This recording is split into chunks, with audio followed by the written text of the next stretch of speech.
नमस्कार दोस्तों, आज हम बात करेंगे आदमियों में इनफर्टिलिटी, जिसको कि कहते हैं कि बच्चे पैदा ना करने की क्षमता। काफ़ी मर्दों में देखा गया है कि शादी के कुछ साल के बाद भी, रेगुलर इंटरकोर्स के बाद भी वो बच्चे पैदा नहीं कर पाते हैं। इसमें मेल्स और फीमेल्स दोनों पार्टनर्स का कारण हो सकते हैं, लेकिन वन थर्ड में मेल पार्टनर्स हैं की वजह से ऐसा हो सकता है, वन थर्ड में फीमेल पार्टनर अलोन की वजह से ऐसा हो सकता है, और वन थर्ड में दोनों पार्टनर्स में कुछ कमियों के कारण ऐसा हो सकता है। तो कैसे पता लगा सकते हैं कि मेल्स में इनफर्टिलिटी के कुछ लक्षण हैं? क्या ऐसे लक्षण हैं जिससे कि पता चल सकता है कि उनको कुछ प्रॉब्लम है स्पर्म प्रोडक्शन में? तो सबसे पहले अगर देखते हैं कि क्या सिम्टम्स हो सकते हैं। अगर उनको लगता है कि जो सीमेन की क्वांटिटी थी, वीर्य की जो क्वांटिटी थी, वो उसका अमाउंट कम होता जा रहा है या ज़ीरो हो गया है, तो वो एक लक्षण है। दूसरा होता है कि अंडकोश का साइज कम हो जाना, जो कि पहले नॉर्मल थे लेकिन अब उनका साइज कम होता जा रहा है, वो है दूसरा लक्षण। फिर है कि सेक्स में रुचि कम हो जाना, रिड्यूस्ड लिबिडो, सेक्स में मन ना करना, या फिर इरेक्शंस में प्रॉब्लम होना शुरू हो जाना, इरेक्शंस कम हो जाना, ये भी एक लक्षण है इनफर्टिलिटी का।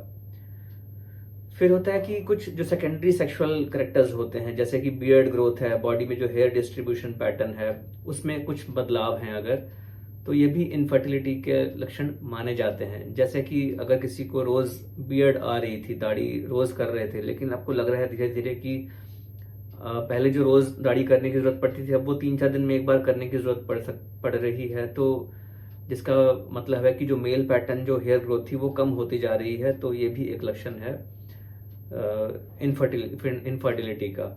ऐसा हार्मोन्स में, जो मेल हार्मोन्स हैं, उसमें कमी के कारण ऐसा हो सकता है। ऑफ कोर्स अगर सीमेन एनालिसिस किया जाए तो वो एक डेफिनेट टेस्ट हो जाएगा कि स्पर्म्स में कुछ प्रॉब्लम है, क्वांटिटी कम है, या उसके अंदर उसके नंबर्स कम हैं, या उसकी जो मॉर्फोलॉजी, उसकी जो बनावट है वो सब कम है, तो ये सब इनफर्टिलिटी की तरफ जाते हैं। किन लोगों के अंदर इनफर्टिलिटी के चांसेस ज़्यादा होते हैं?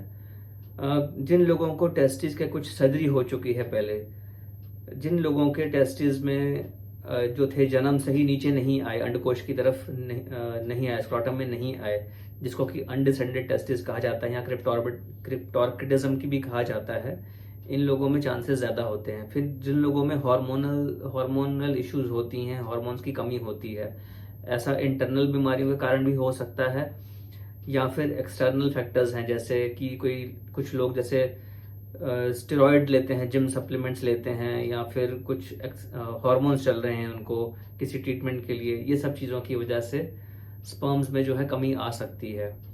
फिर है कि एक्सेसिव स्मोकिंग के कारण स्पर्म काउंट्स में डिस्टर्बेंस आ सकती है। वेरिकोसील है, उसकी वजह से स्पर्म काउंट्स में डिस्टर्बेंस आ सकती है।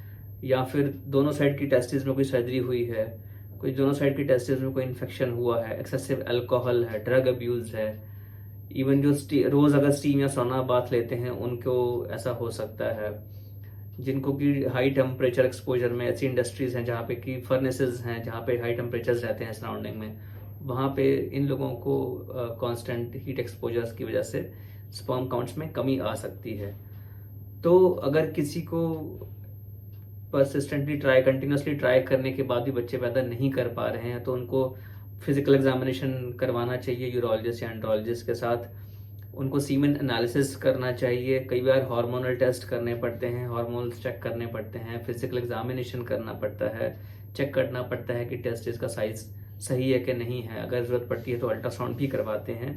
तो ये सब चीज़ों से एक मेल इनफर्टिलिटी के जो फैक्टर्स हैं, उनके कारण हैं, उनका डायग्नोसिस है, इस तरीके से हम उस चीज़ का डायग्नोसिस बनाते हैं। और मेजॉरिटी जो फैक्टर्स होते हैं वो ट्रीटेबल होते हैं, और जो ट्रीटेबल फैक्टर्स हैं उनको अगर हम जो कारण है उनको अगर हम ठीक करें, तो जो स्पर्म प्रोडक्शन कैपेसिटी है, फादरहुड की जो कैपेसिटी है, बच्चे पैदा करने की क्षमता है, वो नॉर्मलाइज हो सकती है। दोस्तों, मैं डॉक्टर अमन गुप्ता, यूरोलॉजिस्ट और एंड्रोलॉजिस्ट, फोर्टिस हॉस्पिटल, वसंत कुंज, न्यू दिल्ली से।